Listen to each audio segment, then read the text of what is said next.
Hello everyone, this is Dr. Kushal. I'm a psychiatrist. I diagnose and treat mental health disorders. আজকের এই ভিডিওতে আমি ৩টা point বলবো যে ৩টা পয়েন্ট আপনি যখন একজন সাইকিয়াট্রিস্টের কাছে যাবেন চেম্বারে, তিনি আপনাকে অ্যাসেস করবে এবং আপনারও উচিত তাকে বলা যেন তিনি আপনাকে এই ৩টা অ্যাসপেক্টে কম্প্রিহেন্সিভ অ্যাসেসমেন্ট প্রদান করে। এবং এই ৩টা অ্যাসপেক্ট অনেক সময় কম্প্রিহেন্সিভভাবে অ্যাসেসমেন্ট না করার ফলে আমরা দেখি যে একজন পেশেন্ট দীর্ঘদিন হয়তো শুধু ওষুধ খেয়ে যাচ্ছে অথবা শুধু কাউন্সেলিং করে যাচ্ছে, ফলো আপে আসছে কিন্তু পুরোপুরি সুস্থ হচ্ছে না, অথবা অবস্থা আরও খারাপ হচ্ছে, অথবা এমনও হচ্ছে যে পার্শিয়াল রেসপন্স হচ্ছে। আমরা ৩টা পয়েন্ট ভেঙে ভেঙে আপনাকে বলি। প্রথমত সাইকিয়াট্রিস্ট কাছে এলে তিনি আপনাকে আপনার কোনো মানসিক রোগ আছে কিনা এটা ডায়াগনোসিস করার চেষ্টা করে।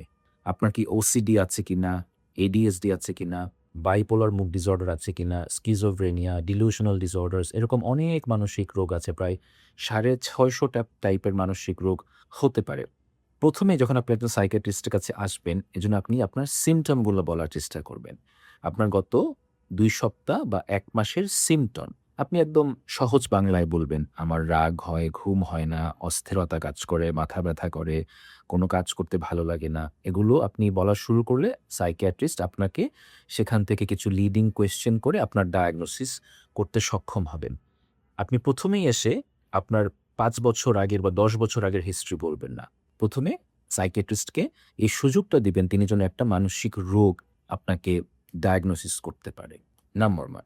নাম্বার ২, এরপর সাইকিয়াট্রিস্টের জানতে হবে এবং আপনাকেও বলতে হবে আপনার জীবনে এই মুহূর্তে এবং অতীতে কোনো স্ট্রেস ফ্যাক্টর আছে কিনা, কোনো কনফ্লিক্ট আছে কিনা।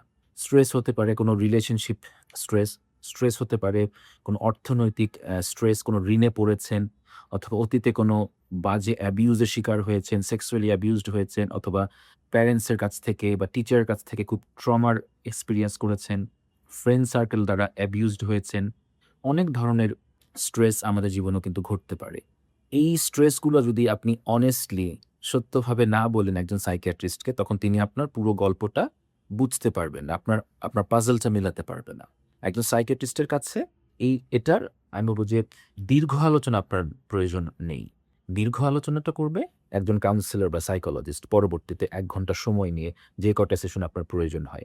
কিন্তু একজন সাইকিয়াট্রিস্টের আজকে ১ম সেশনে দরকার জানা যে আপনার জীবনের দ্বন্দ্বগুলো কি, স্ট্রেসগুলা কি? তাহলে আপনাকে বুঝতে, আপনার গল্পটা বুঝতে তার সুবিধা হবে। থার্ড যে জিনিসটা আপনার জানার অধিকার আছে এবং সাইকিয়াট্রিস্টও অ্যাসেস করার চেষ্টা করেন সেটা হলো আপনার ব্যক্তিত্ব। আপনার চিন্তা, আপনার ব্যক্তিত্ব, আপনার ভ্যালুজ, আপনার ধর্ম কিভাবে আপনি মানে কোন বিশ্বাসগুলো বা কোন দর্শন আপনাকে জীবনে ধাবিত করে।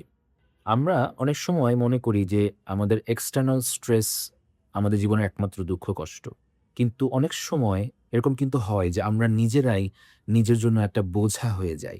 যেমন ধরুন আপনি খুব পারফেকশনিস্ট। আপনার দর্শন হচ্ছে সবকিছু নিখুঁতভাবে করতে হবে। একটু যদি এদিক ওদিক করি বা হাফ ডান করে রাখি, ১৯-২০ করি তাহলে বোধহয় মানুষ আমাকে গুরুত্ব দিবে না, মানুষ আমাকে ভালোবাসবে না, মানুষ আমাকে ফেইলিউর মনে করবে। এই যে আপনি নিজেকে অতিরিক্ত পারফেকশনিজম এ ডুবিয়ে রেখেছেন, এটার ফলে কিন্তু আপনার ভিতরে প্রচন্ড অস্থিরতাও হয়, বিষণ্ণতাও হয়। অস্থিরতা যে আমি সবকিছু কখন ঠিকমতো করব, এবং যেহেতু সবকিছু ঠিকমতো করা যায় না, আপনি পারেন না, তখন আবার আপনার বিষণ্ণতার তৈরি হয়। সো এই anxiety অ্যান্ড ডিপ্রেশন এর একটা সাইকেল কিন্তু চলতে থাকে। এবং আমরা কিন্তু অনেক মানুষ বুঝি না যে আমার মধ্যে পারফেকশনিজম আছে। এই জিনিসটা একজন সাইকিয়াট্রিস্ট আপনাকে অ্যাসেস করে দিবেন।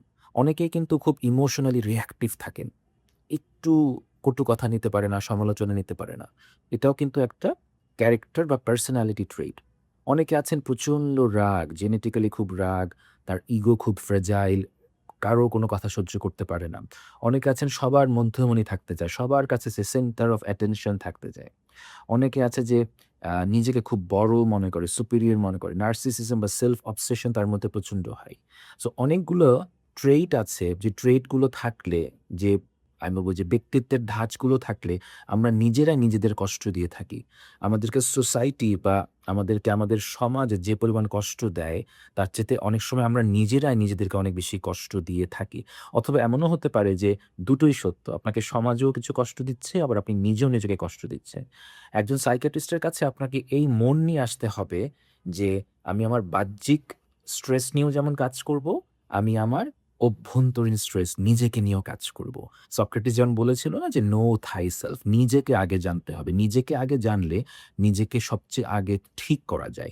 আমরা কিন্তু সবসময় মানুষকে, সমাজকে, দেশকে ঠিক করতে পারব না। কিন্তু নিজেকে তো আমি সবার আগে এবং খুব সহজেই ঠিক করতে পারি। যদি আমার মধ্যে অ্যাকসেপ্টেন্স থাকে, অ্যাওয়ারনেস থাকে এবং ইচ্ছে থাকে যে আমি ইমপ্রুভ করব। আমরা কেউ পারফেক্ট না, বাট আমরা সবাই ইমপ্রুভ করতে পারি। তাহলে একজন সাইকিয়াট্রিস্টের কাছে এসে খুব অল্প সময়ে এই ৩ টা জিনিস আপনি কিন্তু অ্যাসেসমেন্ট করে নেবেন। এবং এই ৩ টা জিনিস অ্যাসেস করতে যেহেতু আমরা ট্রেনিং প্রাপ্ত, আমরা আমাদের অভিজ্ঞতাটাই এটা নিয়ে আমাদের খুব বেশি সময়ের প্রয়োজন হয় না। কিন্তু এই অ্যাসেসমেন্ট বাদে আপনি ১ম সেশনে যা কিছুই বলেন না কেন, এটা ১ম দিন হিসেবে অপ্রয়োজনীয়। অবশ্যই আপনাকে একটা সময় অনেক কথা বলার সুযোগ দেওয়া হবে, ভেন্টিলেশন এর সুযোগ দেওয়া হবে। আপনার প্রত্যেকটা স্ট্রেস নিয়ে দীর্ঘমেয়াদী আলোচনা করা হবে। যেটা করবে কি একজন সাইকোলজিস্ট করবে। সাইকিয়াট্রিস্ট না কিন্তু। আমি একজন সাইকিয়াট্রিস্ট, মেডিকেল ডক্টর। আমার কাজ কি এই ৩ টা জিনিস দেখা। স্পেশালি আপনার মানসিক রোগ আছে কিনা দেখা। ধরুন আপনার খুব সিভিয়ার ওসিডি। কিন্তু আপনি আপনার একটা অতীতের ট্রমা নিয়ে আপনি হয়তো অনেকক্ষণ কথা বলতে চাচ্ছেন। যেটা জরুরি, আমি আবারও বলি এটা অবশ্যই জরুরি। কিন্তু এই মুহূর্তে এটা জরুরি না। আপনার ওসিডিটা আগে আমাদের ঠিক করতে হবে। অনেকটা এরকম যে আপনার অনেক জ্বর, আমাদের আগে জ্বরটা কমাতে হবে। আমরা অ্যান্টিবায়োটিকের আলাপটা পরে করব। আগে আপনার ১০৪ ডিগ্রি জ্বর, এই জ্বরটা আমাকে কমাতে হবে। সো ১ম এ আপনার মানসিক রোগ, তারপর হচ্ছে বাহ্যিক সমস্যাগুলো, তারপর হচ্ছে আপনার কোনো পার্সোনালিটি ফ্লস আছে কিনা, আপনার মধ্যে হিস্ট্রানিক ট্রেট, বর্ডারলাইন ট্রেট, নার্সিসিস্ট ট্রেট, অ্যান্টি সোশ্যাল ট্রেট আছে কিনা, এগুলো একটু আমাদেরকে দেখতে হবে। এই ৩ টা পার্সপেক্টিভ এ যদি একজন সাইকিয়াট্রিস্ট কাজ করেন এবং একজন সাইকিয়াট্রিস্ট যদি প্রপার রেফারেল করেন, মানে অনেক কেস কিন্তু এরকম আসে আমি দেখি যে আমার এখানে তেমন রোল নেই। এখানে মূলত একজন সাইকোলজিস্টের রোল বেশি। হয়তো একটা মানুষ তার সেরকম কোনো মানসিক রোগ নেই, বাট তার একটা চাইল্ডহুড ট্রমা হিল করতে হবে। তখন কিন্তু আমি চাইল্ডহুড ট্রমা নিয়ে যারা কাজ করেন এমন সাইকোলজিস্টকে রেফার করে দিই। আমি নিজের কাছে পেশেন্ট রাখি না। আবার একজন সাইকোলজিস্টের কাছে যদি আপনি আগে যান, তিনি যদি দেখেন যে আসলে আপনার ওষুধ দরকার ১ম এ, তিনি যেন আপনাকে রেফার করেন একজন সাইকিয়াট্রিস্টের কাছে। সো মেন্টাল হেলথ এ খুবই জরুরি হলো যে একজন ইথিক্যাল এবং অনেস্ট সাইকিয়াট্রিস্ট অ্যান্ড সাইকোলজিস্টকে দেখানো, যিনি নিজের কেস হলে অবশ্যই নিজে দেখবেন, অথবা প্রয়োজনে রেফার করবেন, অথবা একটা টিম হয়ে কাজ করবেন। তিনিও দেখলেন রুগীটা, আবার এই রুগীটার হয়তো আরো একজনকে প্রয়োজন, তাকেও রেফার করেন।